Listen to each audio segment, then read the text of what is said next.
festival hai bane festival je kai no ngai ba phongdok pa hai bane merry making ne ba ada aina luxury sina sangai festival piri sing sai circus tu gi keno ne mayam sida aduga impression ama khaka create tong ngam dong male Manipur is now very much normal IDP sing sigi awaba grievances se subdue to na ba namjal laga mapan di kuyo mama da thohala kan da khoi si nungai ri yai phari kaim tong di Manipur is very much normal haiba amaka utna na hona ba gi effort ne nei lojei ba aba si good governance na te ba governance ki issue se yengbiyu ko khoina good governance hai jikeno kai da we no good governance welfare nation the citizen comes first side ado itari government na miyam ziki ga dong ne ba khoi di miyam na government se ni ki le re aduga miyam the accountability oi mo ta delhi gi boss the accountable oi le re ba miyam na adu taw hai di sukta ta da ba sukta ta de miyam na si tau si sumai tau na suggestion miyam social media da kai da khoi ngangjeri suni ko miyam gi kitang khoi na taja ba le kai da taja ba du khoi khar ngang bi ngangje bai wani si miyam je tar kan da khoi sumai ni tau si hai am ta tau da ba kai do delhi gi boss sing jina pen na bo ina khona ra ga lai ba ko huji price rise Manipur mara ama huji ti kitang phabrang de unprecedented price rise ne yoning ma man de yuan ba da control to tra government lai ta ba ni governance lai ta ba gi ne lok jai ba de aduga ngasai gi khoina sigi whole si yeng biu ko khoina aina he ujawam lai ye mamang de uvum lai mamang gi satkhiba government sigi chei ani subaira ahum subagi celeb observation am ga to gi bani sumai hai ma ka thab the observation of citizen centric government na chahi ani surak pagi citizen centric hai wai ji thai ko bazar gi sigi miyam tin ma mafam sida hai ba khamba je mai ji yung na ga gan to ni ko ado hai ji yung ni ba kaino sida citizen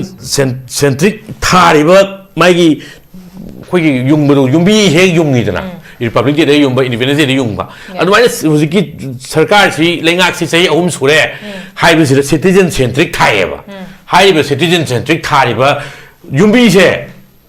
lambi de turin yung bi ko so di si doi ni citizen de si doi so ga di madu accountability kan fix to di accountable kana mo hende madu gi thika do kana lawi madu gi design do kana tawi madu gi approval kana na pi inspection kana na tawi hai ba se ngasi bo public accountable di yung bi ko ai na sa hai je bu ni hawks and optics miyam the mitrang miyam the kamai ngawon ni miyam the kamai uni petrol mamal hengal ure tap ta na ko handar ko numit citizen centric approach ta khoi handare hai ba hengal ure du citizen centric ori ra ba nati ai hanjari kitang ton muri ka le ko maman ji petrol ji cham tara trai thoi yauru re ba aduga state ki tax adu ka khare aduna petrol maman ji handarani handaro in ka kai da hojil pacham piri ko handarani ha notification dur smai ha pe ba citizen centric approach of the government hai hengalu du citizen centric na citizen centric la ba adigi mu ngarang na han gi hok samaga Narendra Modi na masamak thuoga honorable prime minister Narendra Modi na masamak thuoga GST percentage handabagi khudong chaba lobi yu miyam da ikhoi gi gift ni diwali gi gain tawdana taweba GST haptan na tax haptana tawri duna citizen centric laba ana sigi hok sit adum mitrang jida chalai raga laiba khoi government se ana masigi si la aga da dinga sai haja buduni issue thoiba Manipur thokera India ra thokera Manipur gi huji crisis thoiba se government fail hoy bedagi ni governance laita bedagi ni governance fail hoy bedagi ni aduna hujikchu government se phara aba governance se matik chana mawong chumna la aba hujik loina mak se chumakani governance fail hoy babu Chuchanpur dagi ngasi IDP oina khoi sida valley da la ise khumujum balaikai gi adugi adagi na leiri mayam se miyam si leiba jaga sida security thajal laga paramilitary force thajal laga protect to raga thanam ga do se ꯊꯥꯡꯗꯣꯔꯛꯏꯅꯦꯕ से ओजा चंद्र कुमार दे लाक्चगे उसके constitution ने पीबा article में आम ले कोई good governance की मतंग दा बतारे मसिदा कोई आइन article में खक लखो चरबर the article 21 right to life and personal liberty मसे मपुंग फारा मणिपुर दा चनरी ब्रा हाबसे कोई होसिगी थोई ब crisis सिदा कोई हंगबा याब क्वेश्चन अमा खक्ति लेरि बनी कोई मियो बगी पुनसी की मागी फंगफम थोप right सिंग से अमता फंगदा बगी पोना मका दगी हिंगबगी फावदा हिंगबंग अमक्ता दना कोई IDP सिंग मसा मथंदा सुसाइड तोबगी चांस सो हेंकलपगी पोना मका सुलाइरी अदो इतारागदी मणिपुर दा हाना लेरन ब गवर्नमेंट PR लेंगा मसी अफबा लेंगा अमनि हमना डिफाइन तोब यागदो रिब्रा कमाय थमिनिंग ओजा ऐसे कनो तो अहमदा की को पैनल कोई पोंग मनी दी पोंग सोटन बोई kai khumna buchari duga koi gi ngasi gi notice dialogue pu ying video singu ai kai khumna buchari adu sai right to life ki question du lakchadri ngai da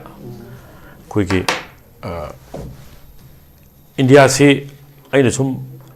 khanjaba aina haibasi loi chumni di haijaba na te ko koi gi symbolic oiba pot sing ji loina leiba institution ji magi am soi de nabdi loi leiba ko aduga magi institution jing ji functional kayam oirigi haibji kanam tana yengdaba lamba mo in tawe ada hojiki ngasigi topic sira lakcharaga di good governance haibasi khoigi BJP gi hojiki lenga manipur gi na teko central BJP na khoigi good governance day haidana December 25 khoigi legi draba hanigi prime minister Viram Batal very vaspai gi mapuk numit si good governance day haina pangthui ada ngasai ye symbolic oiba mong ni la symbolic oiba potuni lakchar ka duis okay koi good governance day anti colonial day ri human rights day na adum bagi symbolic oina din pangthok ba koi se for example koi jana ta miyam gi lamyan ba irabot ki magundi machenam da chen do mayam lai kat lai ba se si symbolic way siguma symbolic way basida dum yam thawai yauba swine lak pasina lakana khojiki right to life ki dum lakcharage sai koi pong mani na thambire aina su with due respect ai dum kara tawje endorse tawjege aingonde ya khaba anne aina yam su kai khumna jaba koige right to life haise kaino haibuduni lak ahamad lak to is Article 21 की Constitution of India the right is right to life si mi khuding makki oi phangam thokpa inherent oi mi oi hak ne khai bane ada right to life si ikoi hujik yeng bi ko normal day to day life si de yeng si lambi aphaba chatpa se ikoi right to life ni lambi set lambi de chachaba right to life ni upun thang daba adagi pollution leitaba yaudaba nungsa shor hon bagi nungshit asengba phangbagi hak cha koi right to life ni ising thakna ba aphaba phangba se ising thakna ba piu phanggadoni haiba se masi right to life ni aphaba education phanggadobani university level phawba the primary level dagi hauraga haiba se masi right to life ni yes madagi uninterrupted power supply koi gi mai gi phangbasi phanggadobani haiba se right to life ni government office ta aigi thabak kaino ma che ma thajan jabada matam chana phangba se aigi right to life ni yes degi makha sum chatharak pada tangdu leita ba punsi marelama ijat leine hingba dignity haijaba tare ko dignity of life se punsi marelama khak ijat leiba tangdu leita ba punsi marelama khak pi phangba se aigi myoi ba kuding makki khoi indi bharat ki leiba bharat ki citizen kuding makki right to life ni hangjarak ka dosina aina enkaroi hangjarak ke si ma'am je koi phangam ra yes ado itadi right to life lai ra ba question du ni adigi ngangning ba ama ngang bagi hoi subject to reasonable restrictions ko ngangning e hayad na mi ijat sokpa yaba wadi ngang ba yade adigi state ki security de singna ba adigi peace and tranquility de sok da wa soi ga do ngang ba di yade ngangning e hay na so to budu kadai freedom of speech high reasonable restrictions jingi makha manung da chanda ba ngangning bagi ko ngak koi bachet pagi masi khuding maksi right to life ni adu rik ekoina manipur gi context sida yeng seba koi phangi bra haibu ne wa ma ngangu ni nongala ga khabar de sengdo wa rakani tv de sengdo wa rakani aina sengdok pa gi matang sida ai amtang kenom ta haijau ge namdana nongmai namaga phuni hatkani nang phagani pungani haidana sengdokpa se sengdokpa kaudi sengdokpa haijiri manungdagi thoglaaga e aina tawrido lale haina khalla kanda or kanagumbi amana force yaudabida ibungo nangna tawrido lale ibe manang ngangido lale haira kanda mana oh chumine ai ngangido lale ni ma samatona convince orkana force yaudabida ni gosisu madu ergari sengdokpa sengdokpa makhal chummeba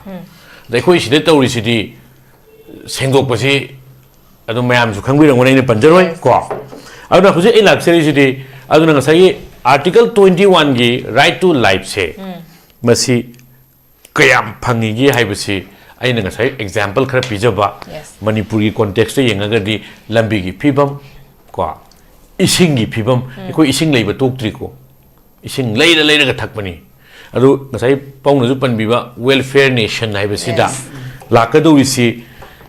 above everything citizen gi right से first when लाकदो ने citizen comes first bureaucracy guys ni maning da legi do neta ga sidi paukoloi ni hairi ne politician mla minister ai paukoloi ni vote me ada kaino kai hai koi paukoloi oijagi hai laktabra ne मियाम की कोइनो तो अंतंग दी आई vote ममल याम लो vote की विख्यात तो निजरी आई पाखोले ओइ जगी हाइबने बा अदु अरगदी मियाम न मपुने बा डेमोक्रेटिक नॉर्म्स ता संविधान नै Riba ngasa gi constitution gi chana patha na linga ga lei riba rule of law leiba lamjida मियाम न मपुने बा अदु bureaucracy hai gera minister hai gera mla hai gera mayam si miyam gi sab miyam ji nungai na ba miyam ji karam punchi mare nungai ba punchi mare lama pi na ba leiba leiga do bune ba moi se adu ga di khoi no ji hangjeri si government office sam da changbi yo bottleneck le rang mani si staff ki clerk am gi changuni o atomi clerk tu chalo hai ni clerk hoji ki amana thare na clerk am ju chalo ni ha ni clerk tu jong chalo hai ra kan ni ko kerom board maru rebound to wagi type to miyam se public officer changbiu madu thokani ari huzik isingi problem mayam face story chera punji ga nakna ba khwaidigi malim gi keno se the khwaidigi radius reason ne bai khoi je nong se keno dagi march april Friday ta ba na november october buk ta ba lam ne ba sidai da ising tangi ne aduga thakna be ising di tangba ising chawna be ising di yam hongba khoi ni huju thengnari ba awa ba je thakna be ising di leite ising di chawe aduna adigi lambi da taxpayer mayam gi car ama thobu da gari macha ama thobu da road tax lori ni lambi di semde ama hek haibam leibani tax like England and service like Somalia ai ba khoi pirates man na chalai ba lamdu pi ni ba service ku chap mana mong na pikhala i be khoi aruna article 21 c angai pong no hai bi ba directive principle of state policy sa masi gi si constitution gi part 4 de yawe bharat ki constitution india ki constitution jida ada enforceable court ta laga enforce to budi ya de ma se to bu अनौब jurisprudential कनोज evolution जी द कमाइन दो right to life द कौनसल लग पे यावरे ये मुझे से article उसकी directive principle state policy से fundamental rights की मखादा लेते तौदबु डायरेक्टिव प्रिंसिपल स्टेट पॉलिसी ओइबनिना कोर्ट चलगे एनफोर्स तब यादे हाइरमगसु हुजिकती राइट टू लाइफ के मखा से तपना तपना इवोल्व तौर इबे कोई लॉ सिंग से फंडामेंटल राइट त ब्लेम तौर इनेबको अद now what is the directive principle of state policy amu hairagadi directive principle state policy is a part 4 defined away masi amu kamain tawge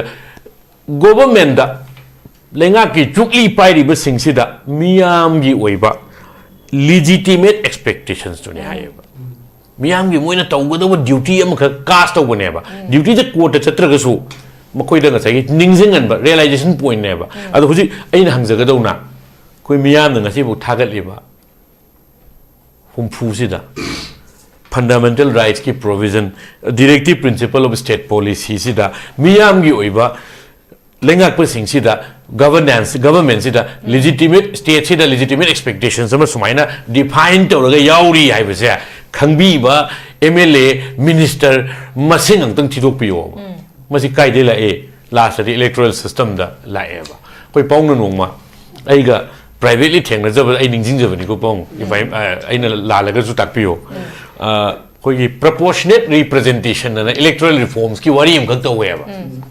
masi gi proportionate representation je laktri bawdi koi electoral system je dum fail hoi gine ba maram de proportionate representation entang panja hoge si matang si da proportionate representation hajabadi hujik si yengbiu ko state ki constituency amada voter lising kuntra lere ko voter lising kuntra se lising taruk phangmana ka ba dum yae lising taret phangba mi taret le pa ganda mayam jenare adu jenara ganda khwai yam mi si vote lising tara phangeng khalaje adu tadi ma bu ya da ba electorate to kanano kaya no lising kuntra da kun manga du kun da kun manga du idoi ne ba adu tadi ya da mi du ne ba khoina tholakadoi aduna sigi electoral system jima kitang ho yam flow oiba yam kitang perversive oiba aran ba system ne nai thamjage ba ai ngai pong na si sinongma pong ni ningjing biram da bi ka kan dai ye do ai di ningjing je ye ba ko yam mun na ta za howe aduna proportionate representation je ko gi humpu se mi humpu je constituency gi na ta ba state ki electorate sing jina loina khan ba na ai gi sana da aina mi humpu je ngona lesson pire ai number 1 priority di tuambani adigi ukrulgi saiza sina ai number 2 ni adigi kangpokpi gi haukip sina ai number 3 ni adigi alilongi jalaluddin jina ai number 4 ni ai loima community loi panjage bako aduna number 4 ni gaina proportionately ai 4 5 60 mo pi ba adu matung ina public mandate number 1 preference kanana khwai yami number 2 khwai yami har khumpu du khalaba adu eragadi proportional representation pop ta do ne ba adu madigi system la kan dari corruption jo na kai no elect candidate amana state police loina mak ta paisa yen mangam moy yes aduna electoral system side ki fail ora kuduna maram oiraga ngasi gi bottleneck la kan good governance ki right to life ki phibam mami cha cha dri se masi gi maram oi ni right thamjage okay am pasan thamikre khoi gi karigumba khoi gi system ma se masi soire hana semtok taraga de khoi gi grassroots level dagi khoi semtorok pas yamna mak tangai fade khoi grassroots level dagi farak daraga de khoi gi pambi ama thaba matam da so khoi gi masi fazana thaba haurakpadagi haib tare magi nursery system dagi khoi fazana mayon chongala kana basana khoi na sembi sabiraga tarok taraga di pambi se fazana mapungari faba mai marong panba dugumba oigdori bari grassroots level dagi fazana khangba ground reality khangba dugumba ama khaksu changba gi wafam dani ai ani ko za na so khoi free movement gi matang dagi khoi idp sing gi matang so du mak pan biri free movement se yarani habagi pot yam high grade but adu ngasi faw dadi national highway sin chat pangam da bagi pot am khanglai idp sing shu december faw gi manung da phase ahum tong na masa masa gi mem da hanjalan gani hai hoju faw hanjalan na ngamde adu ga khoi gi leriba state level da khoi pangtorok pa festival sin pangtorok pa masna khoi gi leaders in the housing khoi gi irang se tamna nemthari habigi pot na makhak su laidi aduga political dialogue ki matang se mamang no political dialogue shi am tawkre adubu tangta ba solution ma purak pangam da yana ba ma purak pangam da baduna maram ora kan ngashi fawda id leiba crisis se lution bangam da bagi pot na makhak su oige dori bini adu itari shigi soirei ba mayam aduga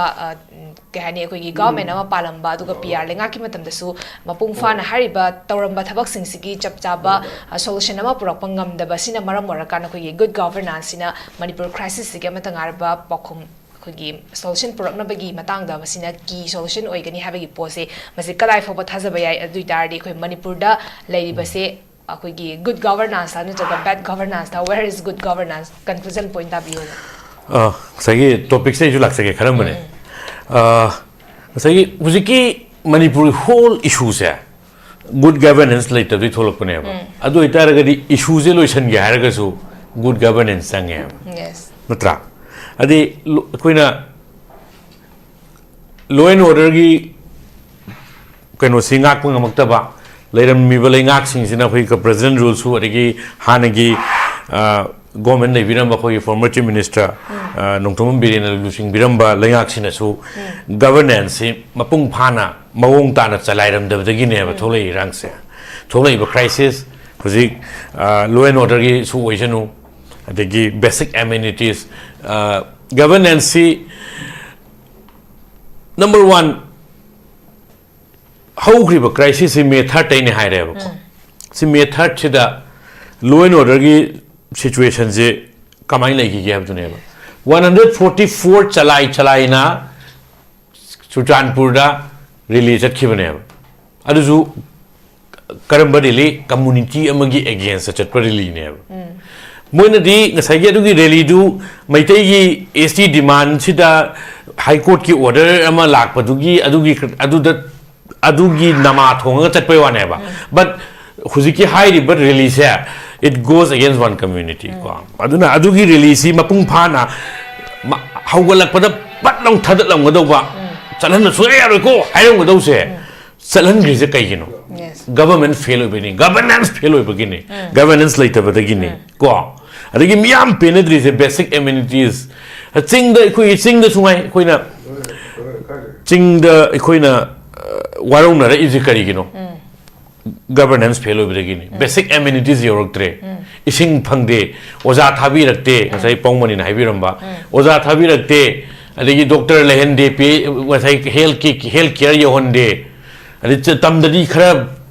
magi demography sina khara zu capital zu oibagi khara phange ani gi sigi wealth ki distribution ki disparity ko khenaba